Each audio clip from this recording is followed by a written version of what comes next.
ना। जो एग्जांपल हमने कल डिस्कस किया था दो काइनल सेंटर के लिए, सेम वैसा ही एग्जांपल यहाँ पे भी डिस्कस करेंगे। दो तीन एग्जांपल मैं ले रहा हूँ, उसके बाद आपको दूंगा सॉल्व करने के लिए, तो आपको प्रैक्टिस करना है उस पर। सबसे पहले यहाँ पे एक एग्जांपल लिया जा रहा है, एसिड ले रहा है और यहाँ पे CH3 ले रहा हूँ। दो कायरल है, एक क्लोरीन है, यहाँ CH3 है, इधर ब्रोमीन है और इधर हाइड्रोजन। इस तरह से मैंने एग्जांपल लिए। अब सबसे पहले करना क्या है, यहाँ पे ये कार्बन 1 2 3 4, तो ये नंबरिंग इसलिए किया जाता है हमें ये पता चल जाए कि कौन सा कार्बन कायरल है। तो 2 और 3 कार्बन कायरल है, second and third carbon chiral है। तो सेकेंड एंड थर्ड कार्बन अगर कायरल है तो सेकेंड एंड थर्ड का कॉन्फ़िगरेशन होगा। अब ये सेकेंड कौन सा कॉन्फ़िगरेशन शो कर रहा है और थर्ड कौन सा कॉन्फ़िगरेशन शो कर रहा है, हमें ये फाइंड आउट करना है, राइट। अब ये फाइंड आउट कैसे करेंगे, तो स्टूडेंट सबसे पहले इस सेकेंड कार्बन पे 4 अटैचमेंट देखेंगे। एक अटैचमेंट Cl का है, दूसरा एसिड का है, तीसरा CH3 का है और चौथा जो है ये पूरा ग्रुप अटैच है, राइट। अब इस पूरे ग्रुप की बात करें अगर हम, तो यहाँ पे सबसे पहले ये पूरा ग्रुप ऐसा हो जाएगा, राइट। तो इसका अटैचमेंट देखूं मैं तो ये कार्बन 6 है, 6 के साथ 35 ब्रोमीन है, तो 6 35 मोर देन इनफ होगा, राइट। और इधर क्या है 6 8 है और इधर क्लोरीन 17 है और इधर कार्बन 6 1 है, राइट। तो कौन हाईयर प्रायोरिटी होगा, तो सबसे ज्यादा प्रायोरिटी हमारा क्लोरीन का 1, उसके बाद ये 6 35 वाला 2 और ये 3 और ये हाइड्रोजन CH3 4।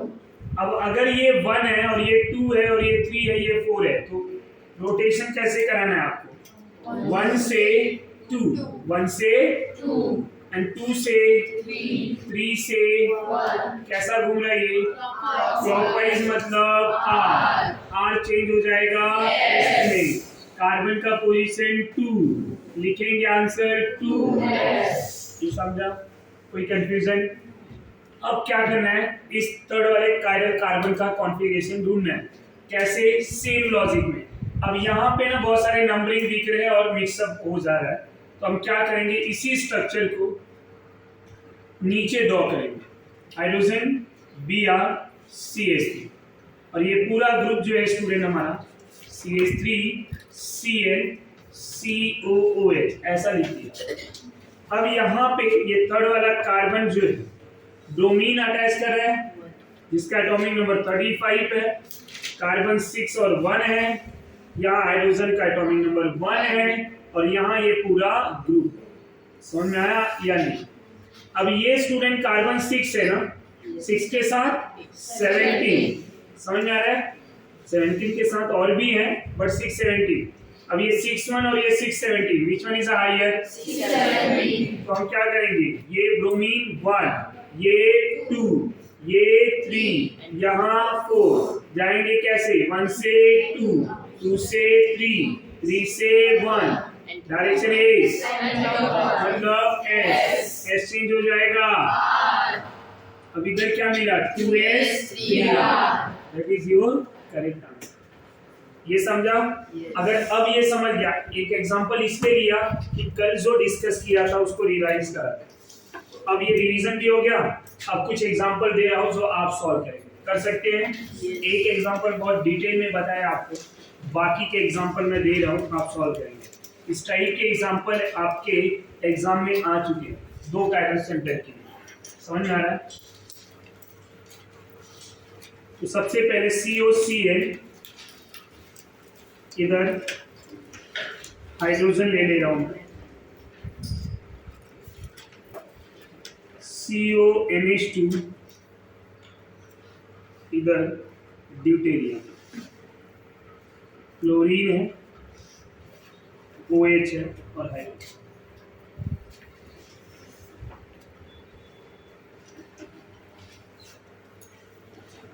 ये सॉल्व करना है हमें।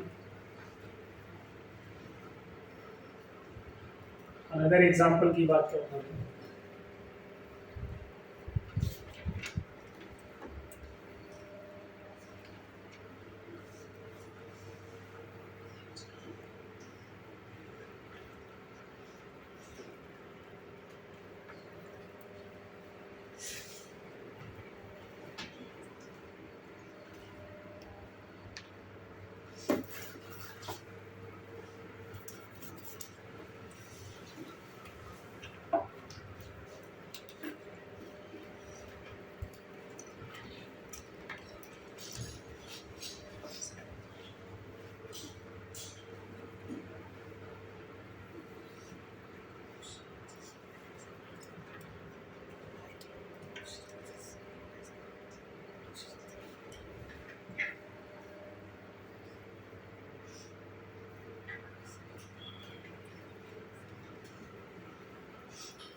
एग्जांपल देख के कुछ समझ में आ रहा है क्या एग्जांपल होगा? पक्का?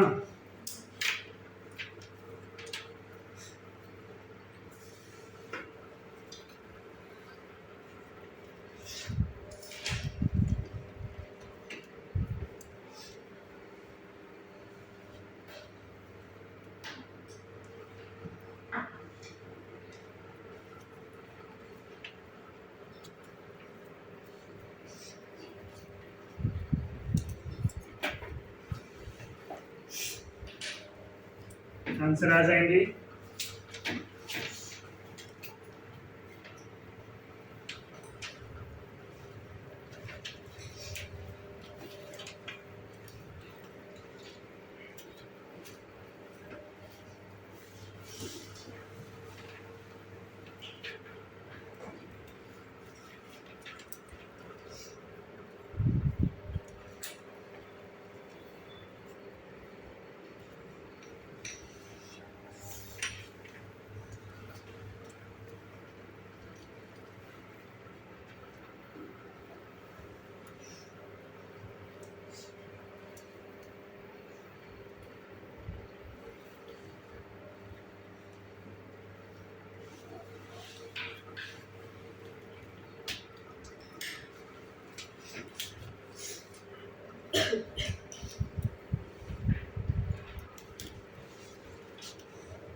चलो इतना सॉल्व करना है।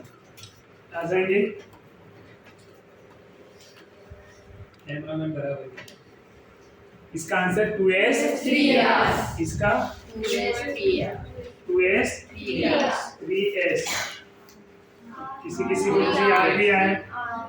2s 3s 2s 3r भी आया है। ठीक है, क्रॉस चेक करते हैं। इसका 2s 3s, इसका 2s 3r। अगर तेरा एक भी आंसर मैच नहीं हो रहे लोगों से। What about this? 2r 3s। कौन 2 है ये? No, ये वाला है। ये 2s 3r। What about this? 2s 2r 3s। इसमें 2r 2s 3s। अब आंसर अगर सबकी सेम आते तो मैं आंसर डिस्कस भी नहीं करता। अब मुझे यहाँ पे बताना भी पड़ेगा। आधे लोग इधर कुछ और इधर कुछ और, अथर्व के आंसर सबसे अलग। सबसे पहले नंबरिंग एसिड हैलाइड और अमाइड में इधर से मैं 1 ये 2 ये 3 कार्बन है, राइट? ये दोनों कायरल है।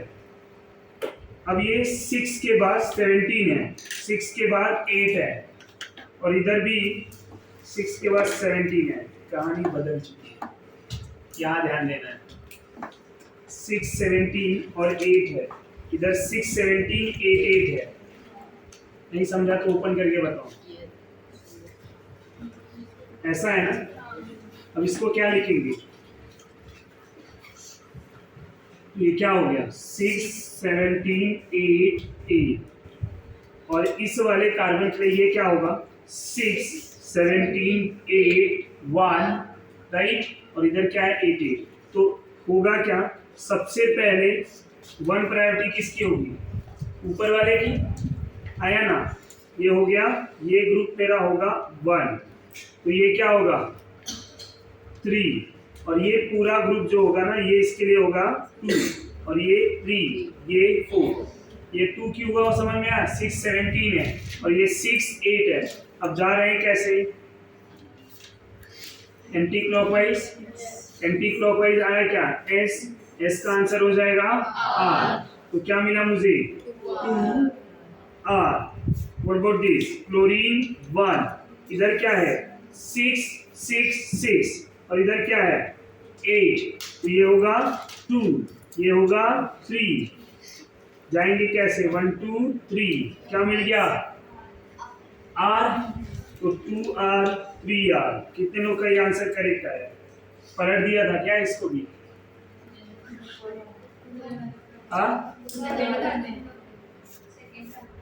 सेकेंड कार्बन को, और ये सही है। और ये इसके पहले, अच्छा इसको आप लोगों ने नंबरिंग रॉन्ग किया होगा। इसको क्या माना था आपने? तो फर्स्ट किसको माना था? तो ये 6 17 8 है और ये क्या है? 6 17 8 8 है। इसको सब, तो इसीलिए मैंने यहाँ पे ओपन किया है। लुक एट दिस, क्योंकि मुझे पता था यहाँ पे आप गलती करेंगे। समझ में आया? क्या आंसर आया? 2R 3R। किसका आंसर ये आया? How many? ऐसा जो सॉल्व किया सेम वैसे ही किया कि कुछ अलग?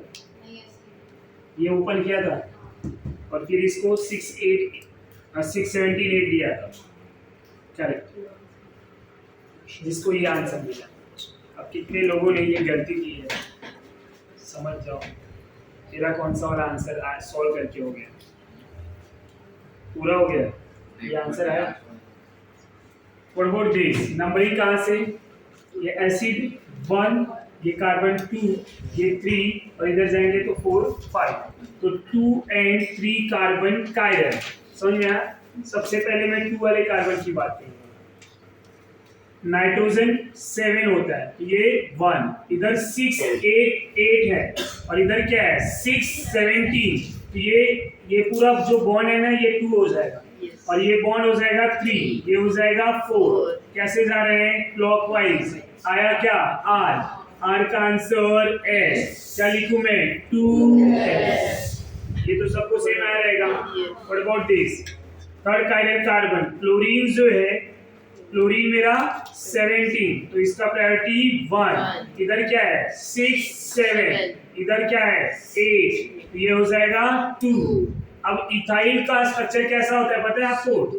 CH2 CH3।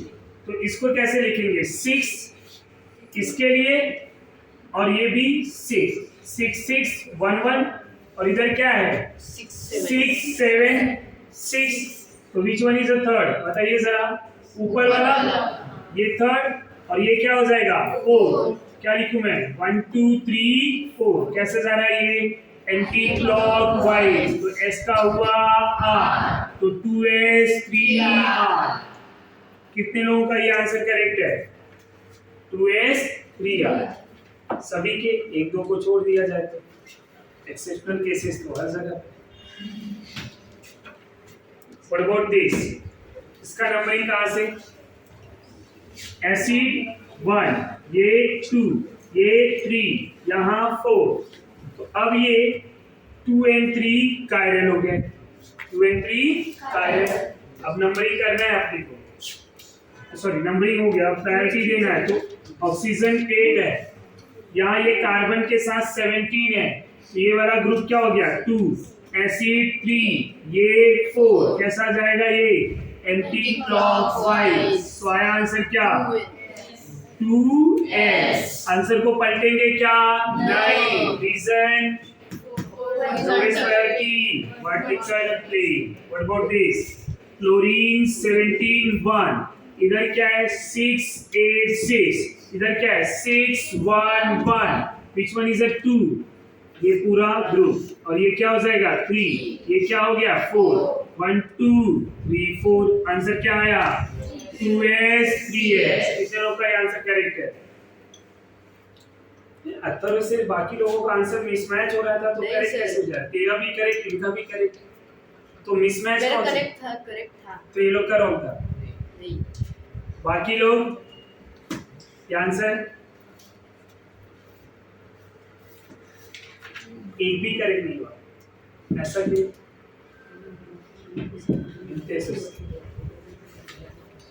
इसका सॉल्विंग करते हैं। ये 1 पहले नंबरिंग कर दूं मैं, तो ये 1 2 3 4 का समझ में आ रहा है। अब सेकेंड एंड थर्ड क्या है? Chiral. Second and third chiral. Second and third अगर कायरल हुआ, सेकेंड एंड थर्ड अगर कायरल हुआ तो होगा क्या?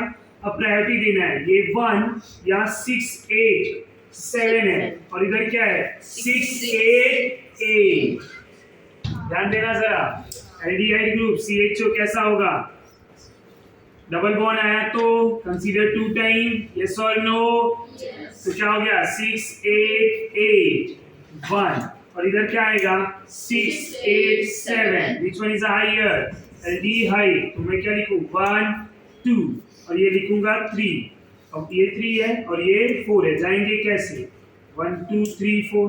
कैसा जा रहे हैं? क्लॉकवाइज। तो आंसर क्या आएगा? R। क्या लिखूं मैं? 2R। समझा? ये वाला समझना ज्यादा इंपॉर्टेंट है।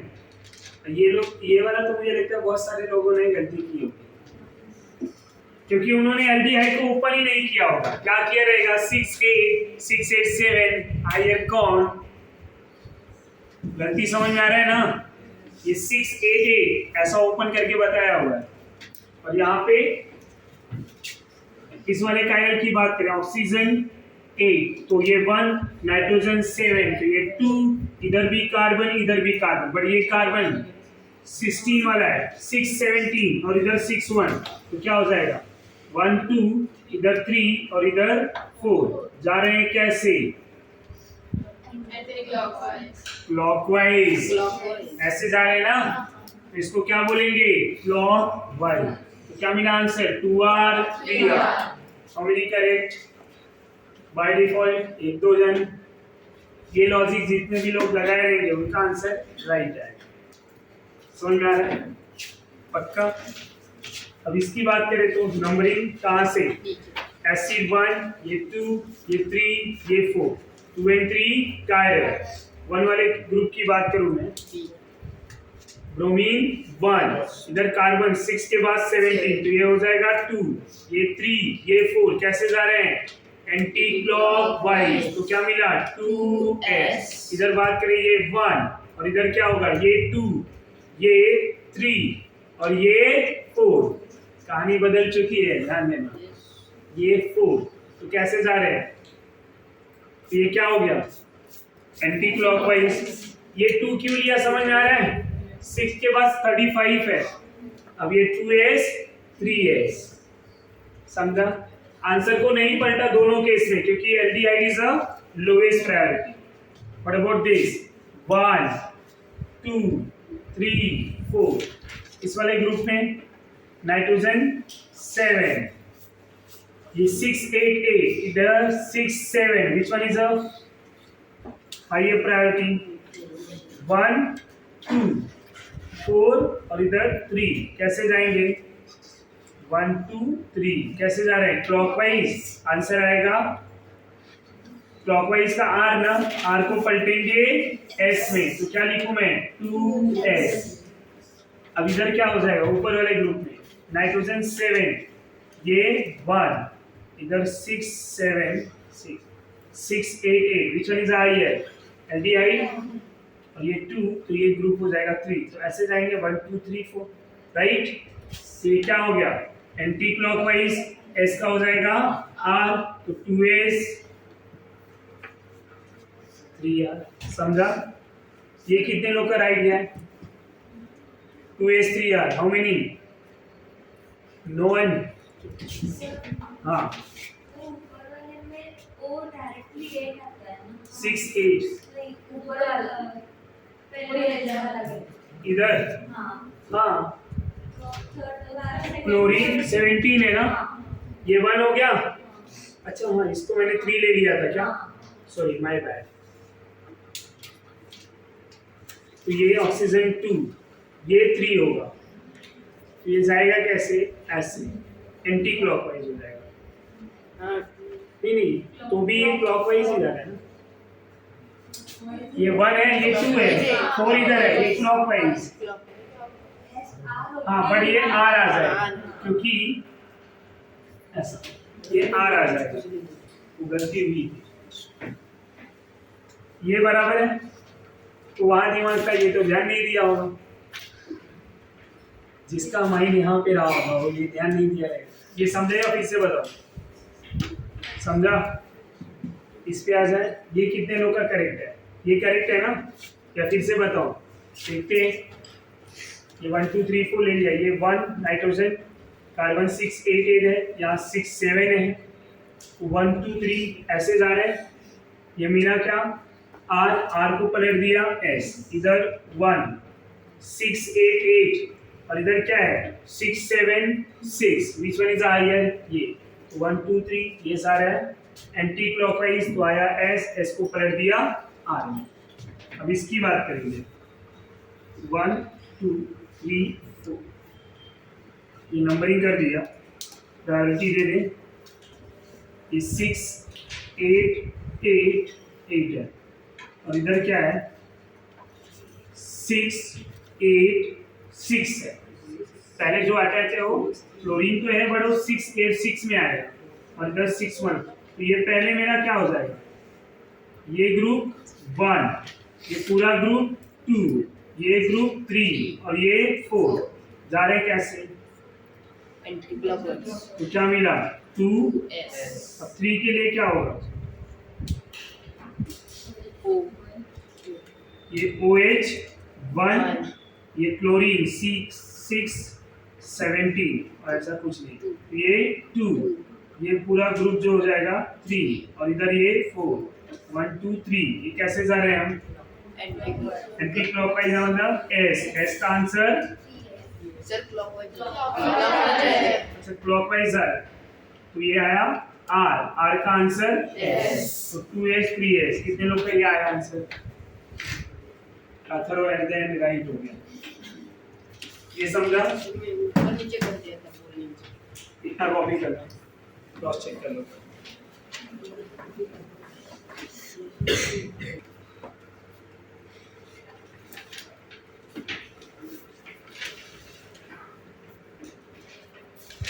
Veg dash formula.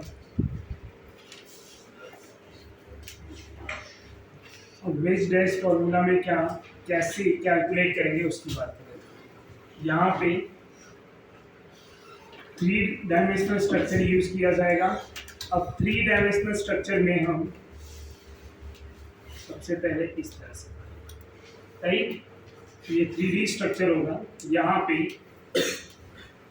अगर मेरा कोई भी फंक्शनल ग्रुप प्रेजेंट होंगे तो 4th वाला प्रायोरिटी इसी ब्रोकन बॉन्ड पे होगा। तो 4th priority eight broken bond, broken. तो 4th प्रायोरिटी कहाँ पे होनी चाहिए? Broken bond. समझ में आ रहा है आपको?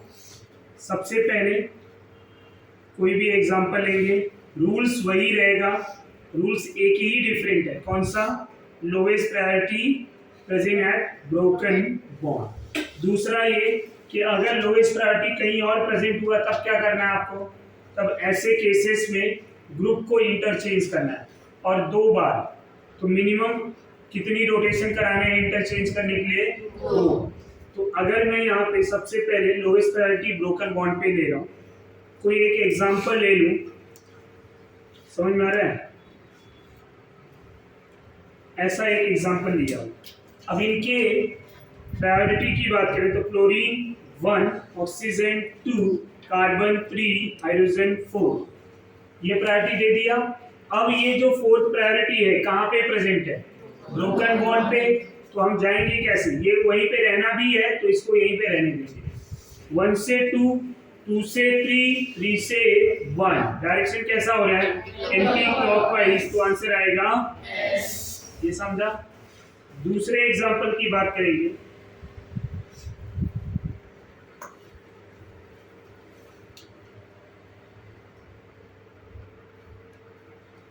ऐसा कुछ ले लिया, इधर CHO, राइट, इधर भी CH3OH, ड्यूटेरियम। अब इसका नंबरिंग करें तो OH ऑक्सीजन 1, एल्डिहाइड ये ग्रुप 2, ये कार्बन मिथाइल 3, ड्यूटेरियम 4। जाएंगे कैसे? 1 से 2, 2 से 3, 3 से 1। डायरेक्शन कैसा हो रहा है? Anti clockwise. तो ये कॉन्फ़िगरेशन क्या आएगा?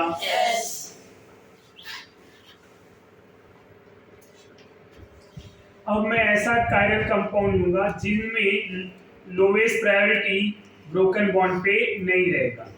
तब क्या करेंगे? सपोज मेरा ड्यूटेरियम यहाँ पे लिया, CONH2 ग्रुप है, इधर कोई OH है और इधर कोई मेरा Br है।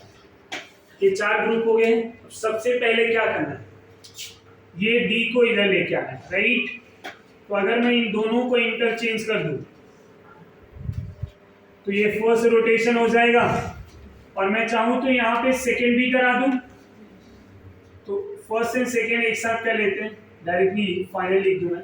फर्स्ट एंड सेकेंड रोटेशन का फाइनल स्ट्रक्चर ये है।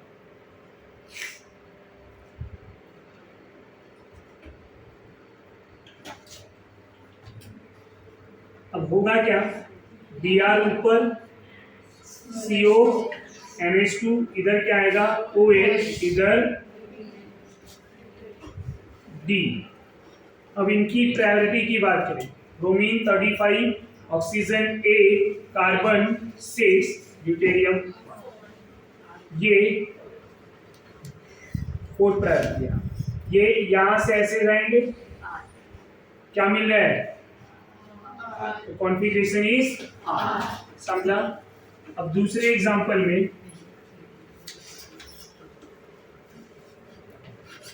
इसी तरह से मैं एग्जांपल ले रहा हूं, पर ध्यान दीजिए। दूसरे में यहां पे COCl, इधर हाइड्रोजन, यहाँ पे NH2 और इधर मेरा आ गया OH। अब सबसे पहले क्या करना है? इन दोनों ग्रुप को हम एक्सचेंज कर देंगे, ये फर्स्ट हो जाएगा, और जैसे ही आंसर यहाँ पे आएगा या हाइड्रोजन, हम इन दोनों को पलट देंगे।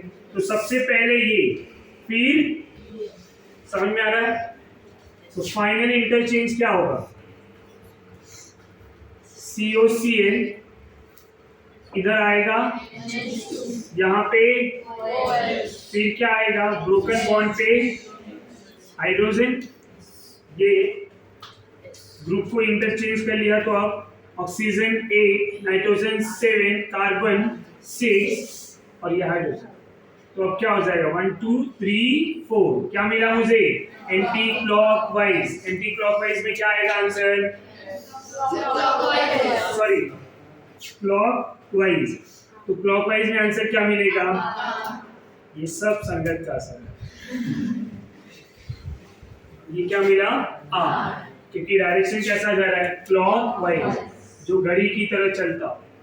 घड़ी ऐसे ही चलती है ना, राइट? समझ में आ रहा है? तो क्लॉकवाइज मतलब R, तो ये R मिल गया। अब एक कायरल कार्बन का तो आंसर आ ही जाएगा। 2 कायरल ले लूं तो इसमें भी 2 कायरल होंगे। ऐसे केसेस में क्या होगा? ये समझ में आ रहा है ना?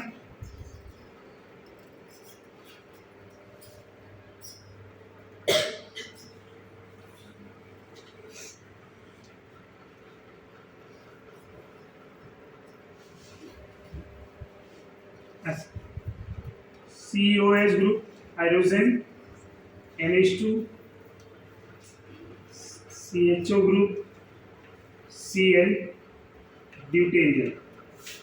जरा ध्यान देना, ये मेरा 1, ये कार्बन 2, ये 3 और ये 4। 2 and 3 जो एक कायरल है, इस कायरल में नाइट्रोजन 1 हो जाएगा। यहाँ कार्बन के साथ क्लोरीन है तो 6 के साथ 17, ये वाला ग्रुप 2 और ये वाला ग्रुप 3। मैं इसका कलर अलग यूज कर, नाइट्रोजन 1, ये पूरा ग्रुप 2, ये ग्रुप 3 और ये 4। ये समझ में आया? तो जाएंगे कैसे? Clock wise. क्या मिला मुझे? R, तो 2 पे R।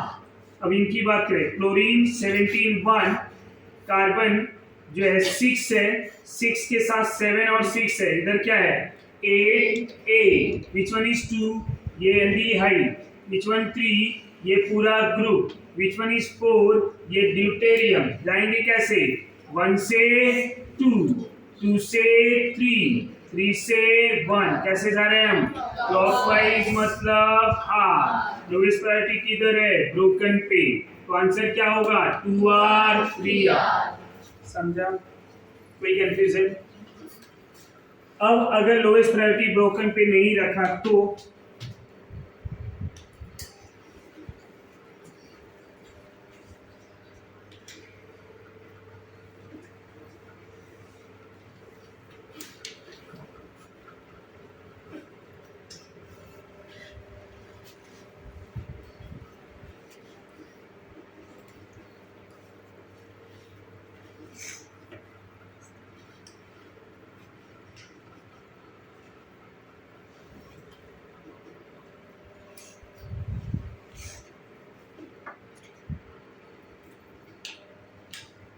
ऐसा कोई ग्रुप ले। अब जरा ध्यान दो, कौन कार्बन 1 होगा? ये क्या कोई कार्बन नहीं है, बट फंक्शनल ग्रुप ये है ना, OH। ये 2, ये 3। 1 and 2 कार्बन कायरन है। अब 1 कायरन कार्बन का कॉन्फ़िगरेशन क्या होगा? OH 8, नाइट्रोजन 7, कार्बन 6 17, क्लोरीन भी है ना, ये 3, ये 4। जा रहे हैं कैसा? बट यहाँ पे सबसे बड़ी बात क्या है? ब्रोकन बॉन्ड पे क्या आना चाहिए? Lowest priority. क्या वो प्रेजेंट है? नहीं। यहाँ शॉर्टकट चलेगा? नहीं। तो सबसे पहले क्या करें हम? OH और NH2 को क्या कर दें? इंटरचेंज। जब OH NH2 इंटरचेंज हो जाएगा तो फिर क्या कर देंगे? हाइड्रोजन और NH2 को। तो ऐसा करने पे, और इसका भी पहले ग्रुप देख लेते हैं। ये 1 है और ये नाइट्रोजन 2 है और इधर कार्बन जो है, राइट, 6 8 7, इधर 6, ये 3 है और ये 4 है। तो 4 तो ब्रोकन पे ही है। क्या करते हैं हम?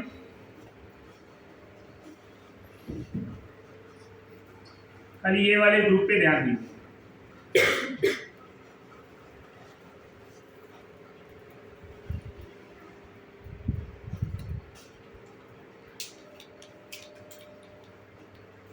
NH2 इधर ही रहेगा, CH3 भी, Cl भी। अब इधर क्या हो जाएगा? NH2 आएगा, राइट, और H आएगा, उधर OH। ये ग्रुप आफ्टर रोटेशन। अब इनकी प्रायोरिटी दे दे तो ये 1 था, राइट, ये 1, ये नाइट्रोजन 2 और ये 3 और ये 4। 1 से 2, 2 से 3 और ये 4। कैसा जा रहा है? ये क्लॉकवाइज, मतलब R। और ये कार्बन क्या है? 2 पे आ रहा है। ये 1 था ना, ये 2। अब 1 वाला, ये 1, ये 2 और ये पूरा ग्रुप 3। कैसे जाएंगे? तो क्या मिलेगा? 2R 1S 2R 1S 2R। समझा? अब दूसरा एग्जांपल देता हूं मैं आपको सॉल्व करना। ये समझ में आया? 2 एग्जांपल दे रहा हूं, ये दोनों आंसर आ जाने चाहिए।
सॉल्व कर लो तो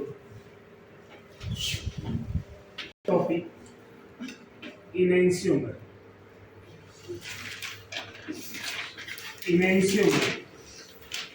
अब RS कॉन्फ़िगरेशन कंप्लीट किया है तो न्यू टॉपिक जो स्टार्ट होगा वो इनएंशियोमर क्या होता है उसकी बात कर लेते हैं। Enantiomer is a optically active molecule. If you remember मैंने बोला था ये मिरर इमेज शो करते हैं, non superimposable mirror image, और जो भी molecule non superimposable mirror image show करेंगे वो ऑप्टिकली एक्टिव होंगे, आइदर उसमें कायरल हो या ना हो, और वो क्या होंगे ऑप्टिकली एक्टिव। ये पॉइंट समझ में आ रहा है? वो मॉलिक्यूल क्या हो जाएंगे ऑप्टिकली एक्टिव। तो इनएंशियोमर क्या होता है उसकी बात करते हैं। इनएंशियोमर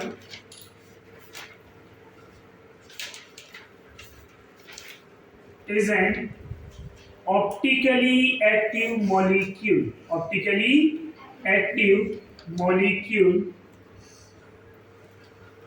having non-superimposable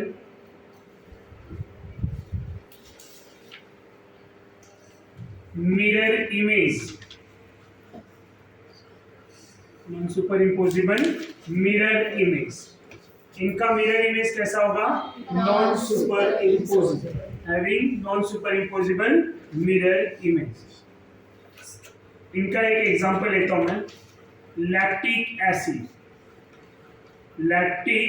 acid is an example of enantiomer. तो वहां पे लैक्टिक एसिड का फॉर्मूला क्या होगा COOH ग्रुप OHHCH3। अगर ये प्लस लैक्टिक एसिड है, प्लस को मैं D से रिप्रेजेंट करता हूँ, राइट, प्लस लैक्टिक एसिड है तो D लैक्टिक एसिड, तो उसका मिरर इमेज क्या हो जाएगा माइनस, और L लैक्टिक एसिड, D मतलब डेक्स्ट्रो, L मतलब लेवो। तो ये इस तरह से मिरर इमेज शो करेंगे, समझ में आ रहा है? ये हो जाएगा L लैक्टिक एसिड और माइनस लैक्टिक एसिड। अब ये जो है D और L ये क्या इंडिकेट कर रहे हैं, ये इनएंशियोमर बता रहे हैं। क्या बता रहे हैं इनएंशियोमर। ये दोनों स्ट्रक्चर एक दूसरे की क्या है इनएंशियोमर। स्ट्रक्चर 1 मान लूं, अगर इसको स्ट्रक्चर 2 मान लूं तो 1 and 2 are enantiomer of each other, एक दूसरे के क्या है इनएंशियोमर। ये पॉइंट क्लियर हो रहा है, ये दोनों मॉलिक्यूल एक दूसरे के इनएंशियोमर। अब यहाँ पे इनएंशियोमर का डेफिनेशन क्या है, what is the meaning of enantiomer? It is optically active. पहले तो ये ऑप्टिकली एक्टिव होना चाहिए। दूसरा, having non superimposable mirror image, another example लूं मैं, अगर जैसे 2-chlorobutane दूसरा एग्जांपल ले रहा हूं,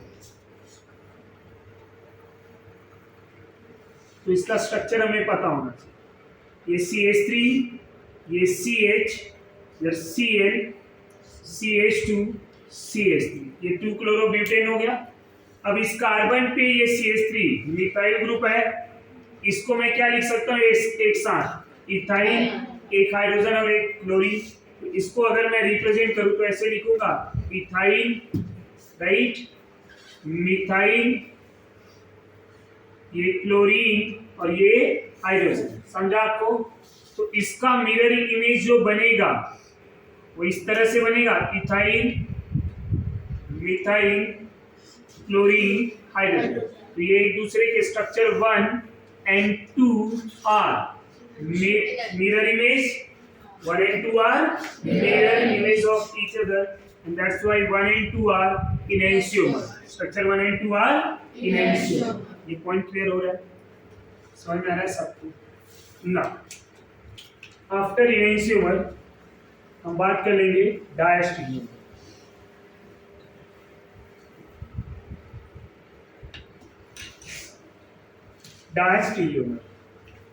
अब डायस्टीरियोमर में हमने ज्योमेट्रिकल डायस्टीरियोमर पढ़ लिया है। As we know, cis and trans is a geometrical diastereomer, C9NT geometrical diastereomer, ENZ geometrical diastereomer. ऐसा मॉलिक्यूल जो नॉन मिरर इमेज होंगे। What is the meaning of diastereomer? Non mirror image. ये molecule mirror image में नहीं होगा। अगर mirror image हो गया तो ऑप्टिकली एक्टिव। समझ में आ रहा है? मिरर इमेज हो गया तो ऑप्टिकली एक्टिव। समझ में आया? तो ऐसे केसेस में एक एग्जांपल पहले लेंगे। सपोज मैंने यहाँ पे COH ग्रुप ले लिया, यहाँ ऐसा CH3 ग्रुप। इस मॉलिक्यूल में मैंने 2 कायरन ले लिया, एक OH इधर है, दूसरा भी OH मैंने इधर ही लिया। यहाँ तक कोई कंफ्यूजन है? ये मेरा स्ट्रक्चर 1 है। अब अगर इस मॉलिक्यूल में स्ट्रक्चर 2 में मैं क्या करूं, दोनों OH के डायरेक्शन को रोटेट करा दूं, तो ये क्या हो जाएगा? Mirror image. और मिरर इमेज हो जाएगा तो इनेंशियोमर। और मुझे क्या चाहिए? डैश टिल्यूमर। तो पहला कंडीशन मैंने क्या बताया? या तो दोनों को घुमा दो तो क्या हो गया? इनेंशियोमर। अगर मैं दोनों को भी नहीं घुमाया तब वो क्या हो जाएगा? Structure 1 and 2 identical. क्या हो जाएंगे? 1 एंड 2 आइडेंटिकल। कोई आइसोमर बनेगा क्या? नहीं। जैसा ये है वैसे यहाँ पे रख दूं, दोनों OH को सेम रख दूं, तो क्या वो आइसोमर बनेगा? नहीं। अगर दोनों को घुमा दिया तो क्या बन जाएगा? इनेंशियोमर। कुछ समझ में आ रहा है? अब तीसरा कंडीशन मैं बता रहा हूं कि एक को वैसे ही रखो, दूसरे को घुमा दूं। अब ये क्या हो जाएगा? अब ये स्ट्रक्चर सेम है? नहीं। इनेंशियोमर है? नहीं। तो बचा क्या? डैश टिल्यूमर। क्या वो मिरर इमेज है? नहीं। Getting my point? सबको समझ में आ रहा है? इसके कॉन्सेप्ट को समझना है आप। और कॉन्सेप्ट ये है कि अगर 2 कायरल है, एक को घुमा दूं मैं और दूसरे को वैसे रह दे, क्या ये स्ट्रक्चर 1 एंड 2 मिरर इमेज है? नहीं। सबसे पहले मॉलिक्यूलर फार्मूला सेम है? हाँ। अगर मॉलिक्यूलर फार्मूला सेम है तो आइसोमर बनाएगा? Yes. Right.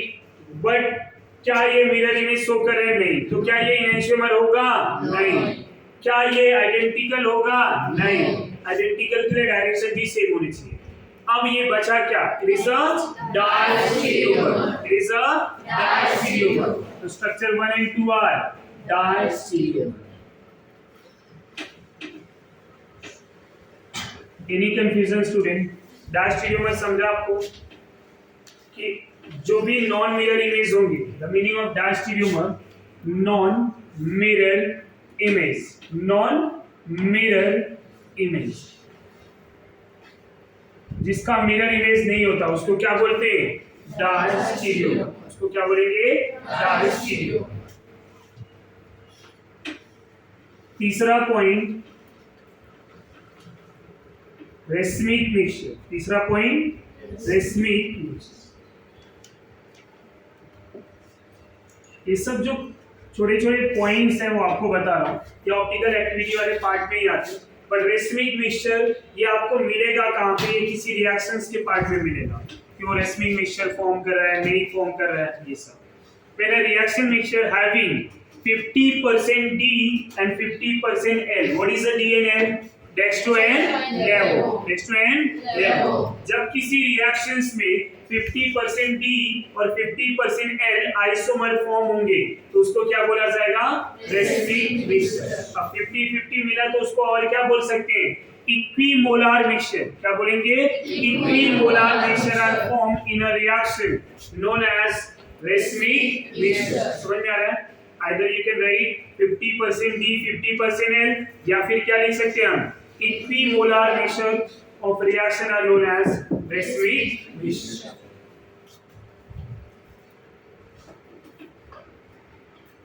If 50% D and 50% L isomer are formed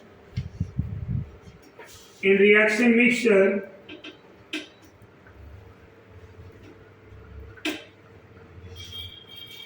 are known as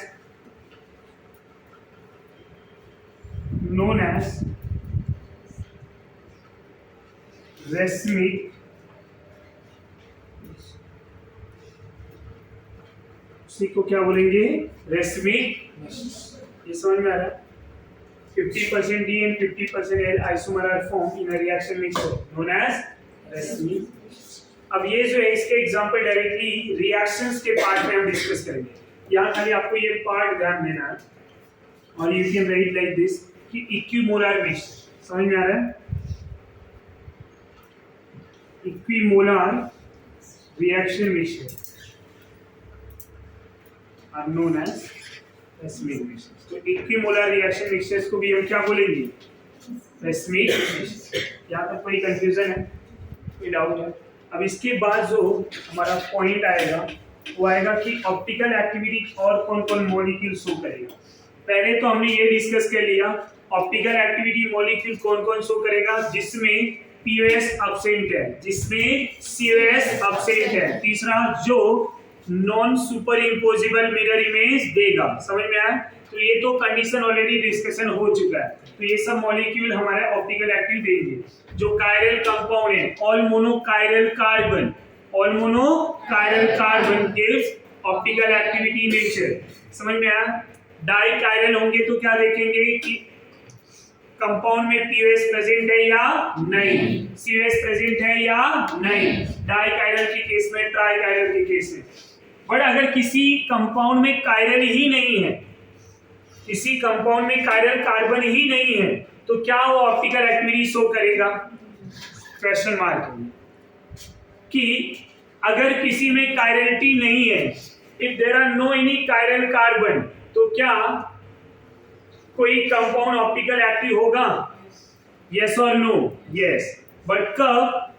जब उसमें POS एंड COS एब्सेंट हो। दूसरी बात वो क्या होना चाहिए? Non superimposable mirror image, non superimposable mirror image. समझ में आ रहा है? If you remember GI of cumulene, तो वहां पे थोड़ा सा हिंट दिया था। हिंट क्या दिया था?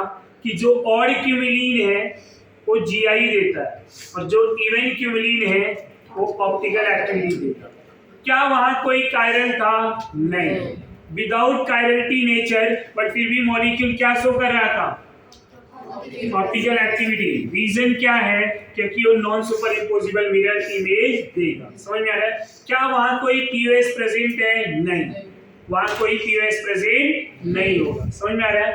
तो नेक्स्ट वाले लेक्चर में हम ये डिस्कस करेंगे कि other than chiral carbon which molecule gives optical activity and how to calculate number of optical active isomer। अभी तक तो हमने ये पढ़ा ना कि कैसे कौन कायरल है, कौन नहीं है, कौन ऑप्टिकल एक्टिव है, कौन नहीं है, what is the condition of optical activity। now the condition for number of isomer। अब जो डिस्कस करेंगे वो कंडीशन ये होगा कि number of optical isomer. So how to calculate number of isomer and which molecule give the optical activity. Chiral वाले के case में तो समझ लिया। अब आपको क्या समझना है कि नॉन कायरल के केस में कौन ऑप्टिकल एक्टिव है। तो कल का टॉपिक हमारा वही रहेगा जो न्यू टॉपिक है। तो आज यहाँ पे स्टार्ट कर रहे हैं। ओके, यहाँ तक कोई कंफ्यूजन है तो बोलिए, अदरवाइज दैट्स ऑल।